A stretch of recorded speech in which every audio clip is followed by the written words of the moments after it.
ওই যে পরিমণি আপামণি যখন ওইটা করে ধরা পড়ে, তখন দেশের বড় বড় পদে থাকা বিশেষ বিশেষ ব্যক্তিদের নামের তালিকা উঠে আসতেছিল, তখন বিষয়টাকে দ্রুত ধামাচাপা দেয়। বলুন তথ্য সত্য কিনা। এবার পয়েন্ট আসেন। পয়েন্টটা হচ্ছে আনারকে হত্যা করেছে তারই ঘনিষ্ঠ আপন বন্ধু, অন্তরঙ্গ বন্ধু আখতারুজ্জামান ওরফে শাহিন।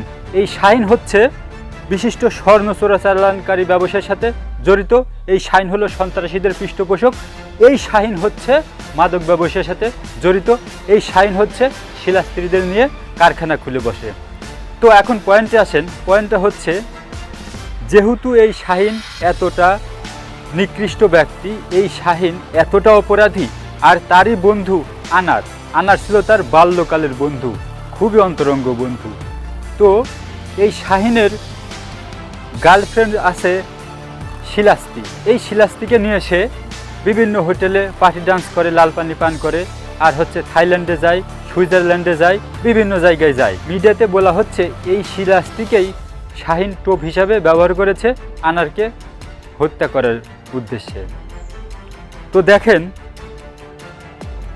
স্পষ্টই বোঝা যাচ্ছে যে এই শিলাস্তি এমপি আনারের এবং শাহিনের ভাগের গার্লফ্রেন্ড নয়। তাই যদি হতো তাহলে শাহিনের গার্লফ্রেন্ড কেন এমপি আনারের সাথে ওই ভারত কলকাতায় বিলাসবহুল ফ্ল্যাটে গেল? এই স্পষ্ট কিন্তু এইটা, ওটা ভাগের গার্লফ্রেন্ড নয়। এ থেকে আরও স্পষ্টই বোঝা যাচ্ছে যে এমপি মন্ত্রীরা সন্ত্রাসীদের পৃষ্ঠপোষক নয়। এমপি মন্ত্রীরা মাদক কারবারের সাথে জড়িত নয়, তারা অস্ত্রের সাথে জড়িত নয়, তারা দেশের জনগণের কল্যাণে নিবেদিত প্রাণ। এমপি মন্ত্রীরা শিলাস্ত্রীদের নিয়ে 5 স্টার হোটেলে গিয়ে পার্টি ডান্স করে না, লাল পানি পান করে না, তারা সুইজারল্যান্ডে যায় না, থাইল্যান্ডে যায় না। এমপি মন্ত্রীরা নিজের বৈধ স্ত্রী রাখে শিলাস্ত্রীদের নিয়ে চিকিৎসার নাম করে ভারতবর্ষে সেই কলিকাতায় বিলাসবহুল হোটেলে যায় না।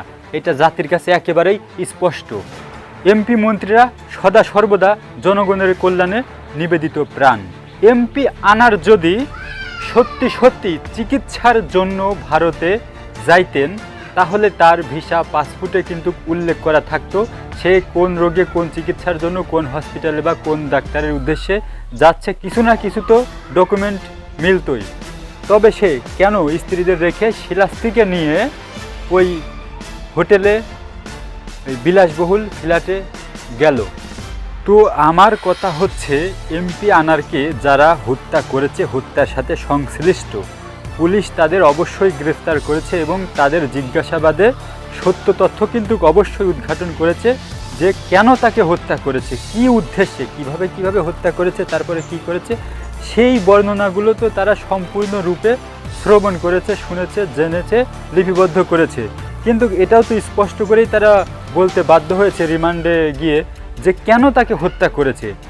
এই বিষয়টা কিন্তু গোপন রাখা হয়, এটা কিন্তু মিডিয়ায় প্রচার করা হয় না। যদি মিডিয়ায় প্রচার করা হয়, উদাহরণস্বরূপ বলছি, যদি এই এমপি আনারকে যে কারণে হত্যা করেছে ওই হত্যাকারীরা, তারা যে তথ্য দিয়েছে সেগুলো যদি মিডিয়ায় প্রচার করা হয়, তাহলে লোকে জানবে যে মানুষের সাথে যদি এরকম নিকৃষ্ট আচরণ করা যায়, মানুষের যদি ক্ষতি করা যায়, অন্যায় করা যায়, অনিষ্ট করা যায়, কাউকে ক্ষতি করলে মানুষ ক্ষিপ্ত হয়ে, রাগান্বিত হয়ে মন্ত্রের সাধন কিংবা শরীর পতন, এসপাস না হয় ওসপাস, তখন মানুষ কিন্তু মাথায় দিকে চেপে যায়, যে কোনো মুহূর্তে যে কাউকে হত্যাও করে ফেলতে পারে। তো এমনটা আমার বেলাও হতে পারে। তাহলে কিন্তু মানুষ ভয়ে, ভীতিতে, এখান থেকে শিক্ষা নিয়ে কিন্তু মানুষ নিজেই সংশোধন হতে পারে এবং সতর্ক থাকতে পারে। এটা কিন্তু সবারই জানা উচিত বলে আমি মনে করি। আপনাদের মতামত অবশ্যই জানাবেন। এবং যারা হত্যার সাথে সংশ্লিষ্ট ছিল, যারা হত্যাকারী, হত্যা করেছে, তাদের অবশ্যই শাস্তি হবে, কঠোর শাস্তি হবে, সর্বোচ্চ শাস্তি হবে। তো আদালত তাদের কয়জনের ফাঁসি দিল, কত বছরের জেল হাজত দিল, কাকে কাকে যাবজ্জীবন দিল, এই সব তথ্য যদি মিডিয়ায় প্রচার করা হয়, তাহলেও কিন্তু মানুষ সতর্কতা অবলম্বন করে যে যদি এই অন্যায়টা করি রে, তাহলে এই পাপের শাস্তি এই করতে হবে, এই হয়ে যাবে, জীবনটা তো শেষ না, এই অন্যায়টা করা যাবে না, অন্যায়ের ফল অনিবার্য। যেভাবেই আমরা করি না কেন, কিছু না কিছুর স্মৃতি থেকেই যায়, ধরা একদিন পড়বই, এইটার ফল কিন্তু আমাকে ভোগ করতেই হবে, আর এত কষ্টদায়ক। তাহলেও কিন্তু মানুষ শিক্ষা নিয়ে সতর্কতা হতে পারে।